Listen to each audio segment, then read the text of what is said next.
मित्रों, आपको ज्ञात होगा कि अपने राष्ट्रवादी कवि रामधारी सिंह दिनकर जी ने एक कविता लिखी थी जीवन के नित्य संघर्षों से।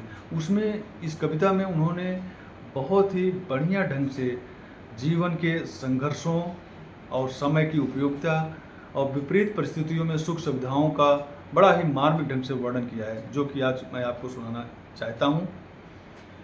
नित जीवन के संघर्षों से जब टूट चुका हो अंतर मन, तब सुख के मिले समुंदर का रह जाता कोई अर्थ नहीं है। जब फसल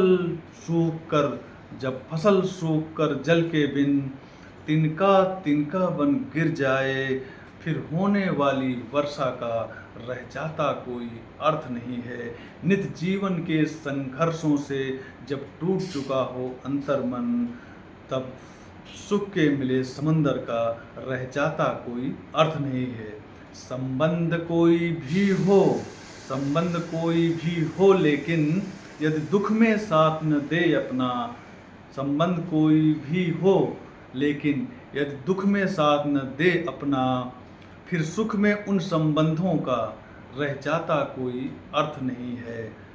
फिर सुख की नित्य प्रतीक्षा का रह जाता कोई अर्थ नहीं है। छोटी छोटी खुशियों के क्षण निकल जाते हैं रोज जहां, फिर सुख की नित्य प्रतीक्षा का रह जाता कोई अर्थ नहीं है।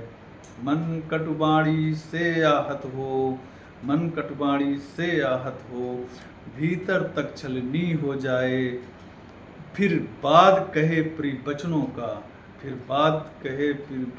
का रह जाता कोई अर्थ नहीं है।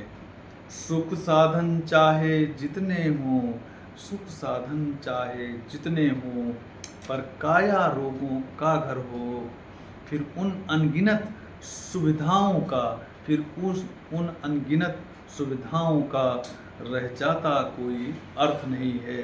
निज जीवन के संघर्षों से जब टूट चुका हो अंतर मन, तब सुख के मिले समुंदर का रह जाता कोई अर्थ नहीं है। Thank you. अगर पसंद आता है सब्सक्राइब लाइक ज़रूर कीजिएगा।